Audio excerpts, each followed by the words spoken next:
Hello, I'm Susie Bridges and welcome to Gallery Teachers Masterclass. Today it's on minding the gap. Okay, so let's take a look at today's agenda. So we're first of all going to think about what is it a gap fill can do, why is it useful, and then make sure that we're aware about the aims of all language practice tasks. Of course, there'll be some practical suggestions for you to take away and use in your own classroom contexts, and then we're going to have the question and answer at the end. Okay, so let's talk about controlled, which is sometimes also known as restricted practice. And let's think about exactly what is a controlled practice activity. So this normally comes after the clarification part of the lesson, where you think you've made the meaning, the pronunciation, and the form really clear. And now you want to give your students an opportunity to really work on getting the target language right. So this could be in either written or oral format when we control what it is that the answer needs to be, so they're only getting use of the target language. So when in the lesson do we use the controlled practice? Well, unless you're doing a test, teach, test lesson structure, which we're not talking about today, it tends to be before the students go into the final freer practice task. So the freer practice task is when they're trying to use their new language in a freer and informal way, usually just through speech. So we really want to make sure they've built their confidence by giving them an opportunity to work on the controlled practice before they do the fluency tasks at the end. So why do we need controlled practice tasks? Well, it's basically to make sure the students feel confident before they move away from the restricted or the controlled practice into the less restricted or the freer practice. And it's also for the teacher to eradicate any errors. Otherwise, errors are going to spread when they move into the freer practice tasks. So during the controlled practice activity, what should the teacher be doing? So our job is mostly to monitor the learners, make sure that they're happy with the written form, and to correct quite heavily to make sure that they've worked on accuracy before they move on to the more difficult freer practice.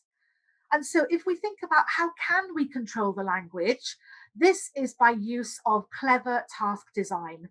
Now, of course, a gap fill is going to do that for you, but it is possible that as you grow in experience, you can start designing your own effective controlled practice tasks. So let's have a look at what a gap fill can do. So over here on the right, you can see a typical example of the kind of thing you might find in a course book or in a workbook or as online resources for students to practice. You've got a sentence, you've got the target language, usually in the infinitive form in brackets, and then the student's job is to look at the sentence and do their best to complete it. So the first one obviously would be the grandmother was telling the little girl a story and she fell asleep. So this one looks like it's practicing the past continuous together in use with the past simple.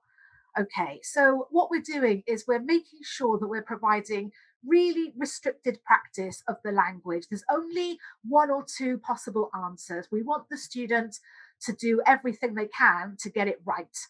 We really want them to work on the accuracy of form. So making sure they know if they're adding ing, whether or not there needs to be doubling a consonant or dropping an E. And again, it's the teacher's job to monitor and make sure that we're correcting all of those errors so the errors don't spread when we come to the final practice task at the end. When you're going through the answers after the students have had the confidence building in pair check naturally, it's a really good idea for you to provide the learners with a bit of oral controlled practice, also known as drilling.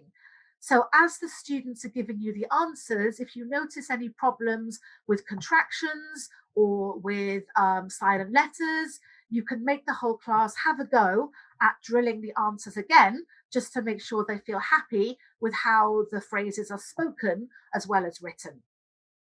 So with your controlled practice activities, you can get them to work individually, and that way you can get a sense of which students are happy and which students maybe need a bit more support.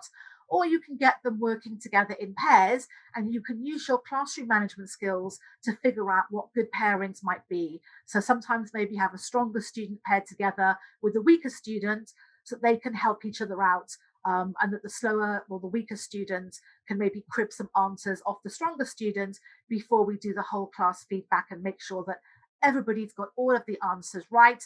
And because there's only one correct answer, it's really easy for the teacher to check a gap fill because you know exactly what the right answer should be. So if we think about how a controlled practice activity differs from a freer practice activity, this is where we're making the difference between the students practicing a particular area of language.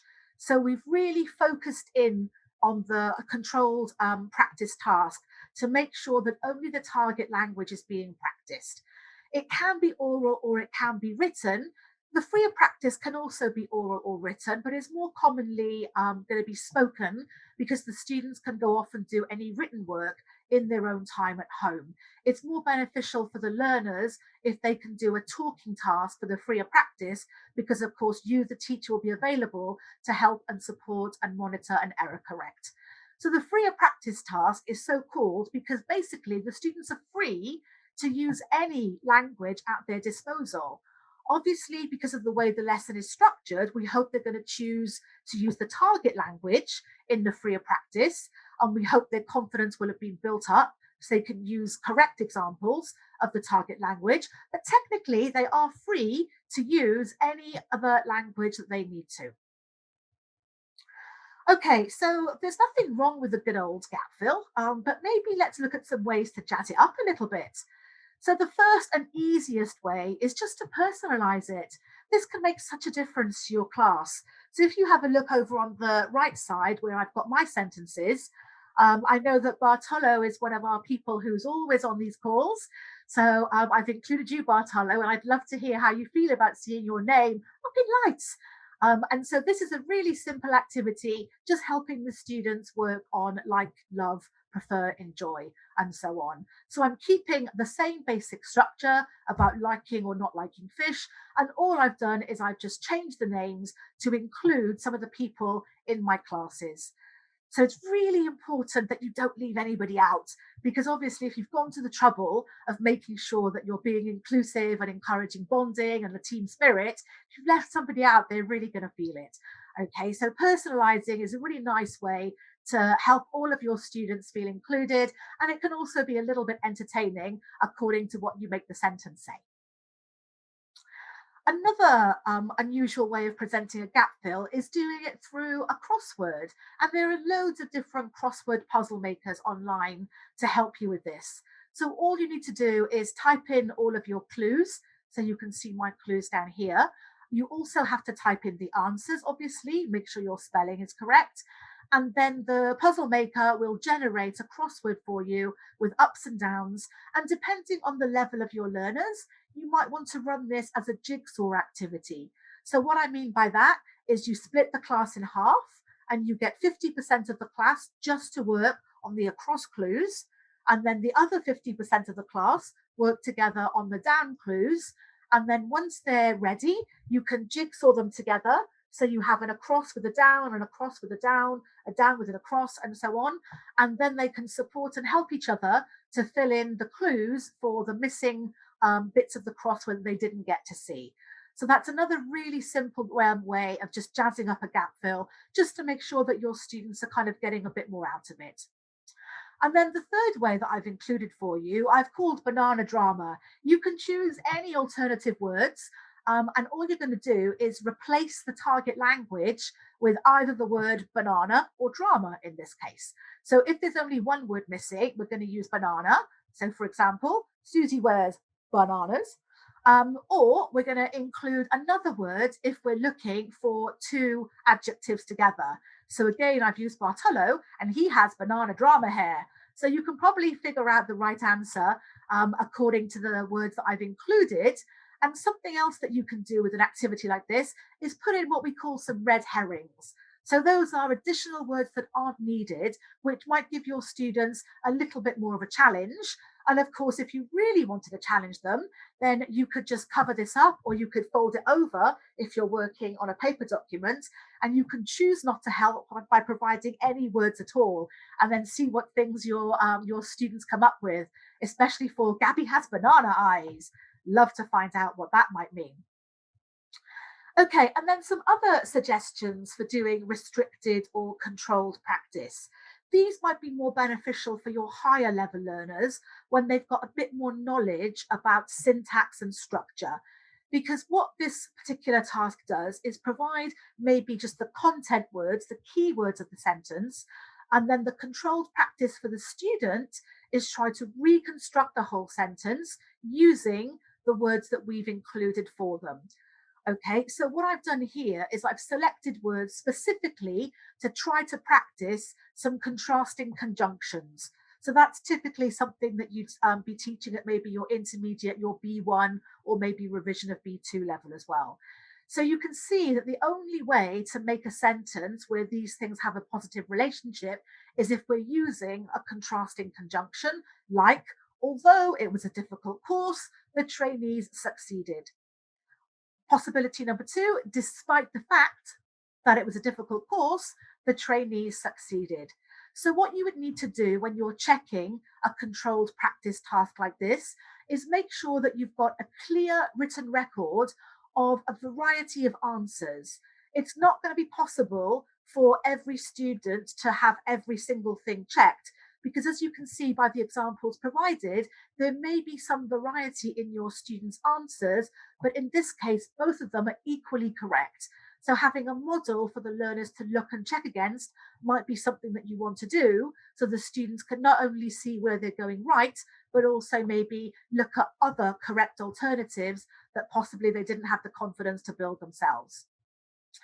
Another nice way of doing some controlled practice, this is a great one for your lower level learners, is trying to get them to write sentences from pictures. So I'm staying on the same topic. So you've got the idea of a certificate or a qualification, and then you can see champagne or celebration. So I'd be aiming to elicit something like, after they received their certificates, everybody celebrated. Of course, this will be contextually bound according to whatever the topic of your lesson was, but your students hopefully should have enough of an idea of the context to be able to create correct sentences from the pictures that you've chosen.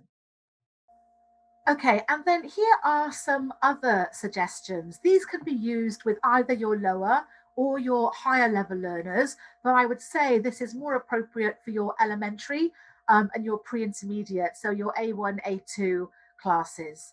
So parallel sentences are great because they provide the student with a really simple model, but all they have to do is copy, but then personalize according to whatever is true for them. So my example sentence would be, I successfully completed my CELTA in 2006. So this is showing students the very typical subject and then verb and then object with a time word using the preposition in. And all the students have to do is follow that structure and then just substitute something that's appropriate for them. So here we've got the example of, I finished my English course in 2020. So according to the level of the learner, the parallel sentences are a really good way to encourage differentiation, because you can encourage the students to substitute out synonyms if they feel able to, or maybe change the adverb if they feel able to. But it's basically a really, really rock solid foundation for your learners to build upon and personalize as they go. So here are some other suggestions that you can use for controlled or restricted practice. And you may have seen some of these again in your course books or in the workbooks. If you haven't, then a simple one is reordering jumbled words. Now you need to be strict here because some of your sneaky students are just going to want to write numbers over the tops of the words. And of course, what we want to do is encourage them to fully write out the sentence. So again, they're getting plenty of practice with word order, with correct syntax, and with knowing what kinds of words come before or after times or adverbs or tenses. So this one, all jumbled up, should read, I will have successfully completed my CELTA by the end of August. And again, when you are doing feedback to this kind of activity, it's a great opportunity to give the learners a go with some drilling or some pronunciation practice. Gallery Teachers Masterclass have a workshop on drilling given by yours truly. So if you haven't watched it, I'd really recommend that you do. Another one is to get the students to correct information in a sentence. So I did this with one of my CELTA trainee cohorts. There was a poor guy called Carl who was on the CELTA. And so the model sentence that I included was Carl drank champagne on his birthday and then ate a kebab. All of the cohort knew that wasn't the case. Poor Carl didn't have any champagne on his birthday because he had teaching practice the next day.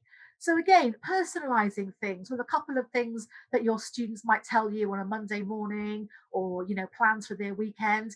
If you can just try and pop in a couple of little ideas that you know about from your learners, it again enhances this idea of bonding, group rapport, and makes the students feel included, which I think is lovely. The thing to be careful about with these kinds of activities is making sure that you're giving the learners a written model of alternative correct answers.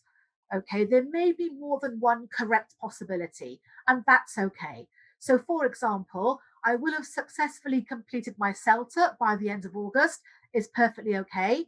Some people might have taken the time phrase and put it at the start of the sentence, so it would read, by the end of August, I will have successfully completed my CELTA. So probably, depending on the length of your lessons, you're not going to have time to check every possible outcome. But if you think about some possible outcomes and include those on a pre-prepared slide or a pre-prepared board, or if you're on paper, just maybe having the answers written down and then folded up so the students can unfold and check against them in the class, that's going to be a really clear way to make sure that your students have got a clear record of the right answer, but are also being encouraged maybe to branch out and use slightly more challenging answers in the future. So a couple more ways to do restricted or controlled practice tasks include things like describing differences, sentence transformation, class surveys or fill in a chart, or some games. So you very likely would have seen things like describing differences in some pair work activities. Lots of these are available online. Again, they're really great for lower levels where you might have a picture of a kitchen and some saucepans, plates and cups, and they could be on the table or in the cupboard. And the second learner has the same kind of idea, but maybe forks and spoons and mugs, and these are next to the sink or behind the kettle, and the students have to describe their different pictures and try and find out what's different and what's the same. So they have to use exactly the same language. So in this case, it'd be prepositions of place. So for example, my mugs are between the kettle and the sink. And then student B would say, oh, my mugs are on the shelf under the saucepan, whatever. So this is a really simple way that you can use to get your students practicing target language, but using some pictures as prompts to encourage them to use the target language in any order that they like. You probably will have seen sentence transformation at the higher levels, so more about your B2 and your FCE classes. So this would be playing with word families. So maybe looking at nouns, verbs, and adjectives and trying to think about what is the correct word or the correct version of a word to go in a space. So maybe you might be looking at the root verb inform, for example, and the sentence transformation will ask you to change the verb inform into the noun. So it could be information or possibly into the adjective, informative. So these are another great way of expanding vocabulary and practicing word families, mostly appropriate for your higher levels though. Class surveys, fill in a chart. These are great for both written and oral controlled practice. So you can first of all get the students to create a survey. So this will be a great way of practicing question word order, for example. And your job will be to support and monitor as they're producing questions, just so you can make sure they've got the right word order, there's no spelling mistakes. And then, of course, you can choose to put the students into new breakout rooms or have them do a mix and mingle and then they'll be actually asking the questions to their flatmates. So this becomes a freer practice activity from a controlled practice activity, giving them lots of practice of both written and speaking, which is ideal. And then, of course, there's going to be the option of using a couple of games. So let's just have a look at a couple of tasks that you can take away with you and have a look at using in your own classroom context. So this task is tic-tac-toe, or noughts and crosses, or whatever you call it in your country. This is the kind of thing that is known globally. So it doesn't take much to explain to the students because they're probably familiar with the concept of tic-tac-toe. So here would be an example of something that you could use at a lower level or with children. So providing controlled practice by getting the students to write, for example, vocabulary all in capital letters or all in bubble letters, or for example, write every word that they were doing maybe on clothes like skirt or shirt, and then try to think about a word that rhymes, helping them with their spelling of maybe IR sounds. It could be something really simple, like only write the words with dots on the letters, or it could be something slightly more complicated about blue vowels and red consonants. Of course, you can chop and change the little squares around to suit the ability for your particular class. So this is one way of doing tic-tac-toe, thinking about spelling. And this one over here on the right-hand side would be a way of doing controlled practice for past simple grammar. So you can see that I've got various different times, either last or ago or in or when I was. And the idea here is separating your class into two groups, your noughts and your crosses, and you have to give them a time limit and see if in their groups they can come up with a correct sentence. And if they can, obviously using the phrase or the word that's in the box, then they get to do it as a nought or a cross, and then they can choose the next square in the hope of getting 3 in a row, either across or down or diagonally. So again, depending on the level of your learners, this kind of tic-tac-toe is practicing your past simple, but you could also use it to practice any tenses. And it might also be a great way of practicing the perfect tenses or the continuous tenses, where the students have to manipulate other parts of the sentence in order to make sure they've got a correct sentence to give you. And then another popular game for controlled practice is the well-known bingo. So again, this could be used either for your lower levels. So here on the left, you can see an example of something that might be appropriate for lower levels, and then vocabulary here on the right for your higher level learners. So if you're doing something like this with pictures instead of words, you might want to maybe nominate a student so they get some practice of saying the words rather than you. Or if you're able to, maybe manage the breakout rooms so that each room has a caller and some players, and they can maybe take it in turns to be the caller, depending on how many bingo cards you've got. Okay, obviously this would be the controlled practice. So the work of the lesson before this would have been to make sure they're happy with the pronunciation of things like skirt and shirt versus shorts, and making sure they're also mindful of the fact that if it's two of something, we would say a pair of jeans or a pair of trainers or a pair of socks. And then this would be an example of something that you might do at your B1, your B2 level. Again, you can choose a student to be a caller so that they're given practice of saying the words, or you might want to just write some example sentences, and then the words on the bingo cards are the ones that are gapped out. And then, of course, whoever gets 1 in a line or 5 in a line rather would be the person to shout bingo and who would win the game. So a couple of ideas for you to think about experimenting with in your classes, both higher and for lower levels. So the important thing when you're setting up the practice task is to make sure the students understand exactly what target language you want them to be using. Remember, in the freer practice, they can use whatever language they want to, but in the controlled practice, you want to try and put some little horse blinkers on them and only make sure that they're focusing on the particular tense that we've been working on, or the particular lexical set like clothing or crime and punishment that we've been working on. Okay, so remind the students about that as you're setting the task up. It might be helpful if you demonstrate the activity. Okay, so do one together just to make sure that the students have got the idea, especially with your lower levels, because words sometimes are not your friend. Demonstration over explanation is going to work every time. If you're going to do things in pairs or in threes, like for example, the bingo task, then make sure that everybody has a partner and make sure that you've thought about your classroom management. Are you going to have a group of strong students all working together and a group of weak students working together? That way, you know you can spend most of your time helping the weak students. Or are you going to choose to pair strong with weak in the hope that some peer teaching will take place, thereby freeing you up to make sure that you can monitor the whole of the room? Because remember, during the controlled practice stage, we really want to make sure that we're correcting quite heavily to eradicate as many errors as possible, so the freer practice can take place with hopefully a few errors. Once you've given the go ahead, just make sure that everybody is doing the right thing and doing the same thing and they're all on the right track. If they're not, you might need to stop the activity and re-instruct. And then after the activity, do make sure that you've budgeted time for a decent feedback stage just to clear up any problems or any doubts, to make sure that you're doing any error correction, to make sure that you're doing any drilling that might be needed.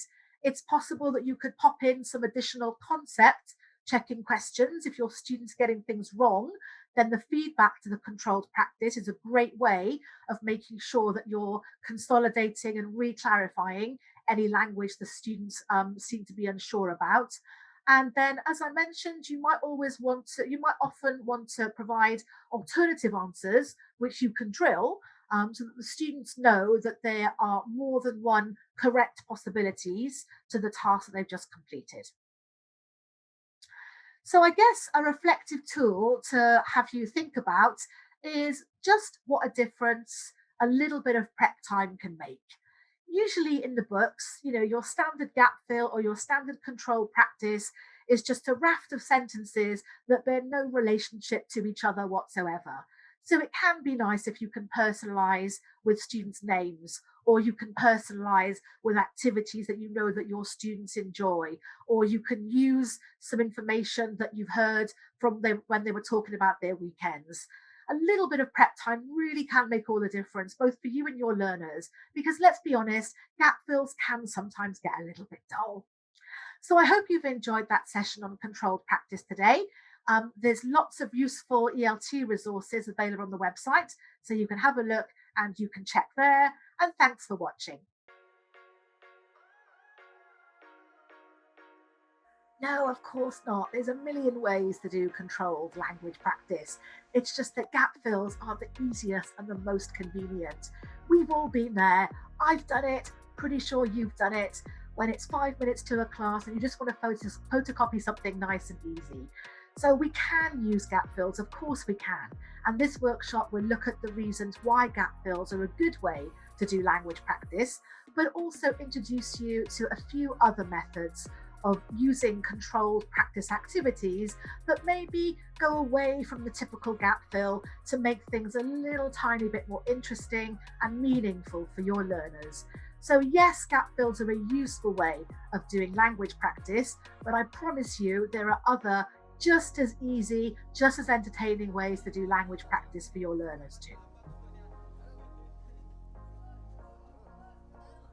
Well, gap fill tasks are useful because we need to give students every opportunity to try and get the target language right before they move into doing the freer practice, fluency-based activities that normally come at the end of a traditional language lesson.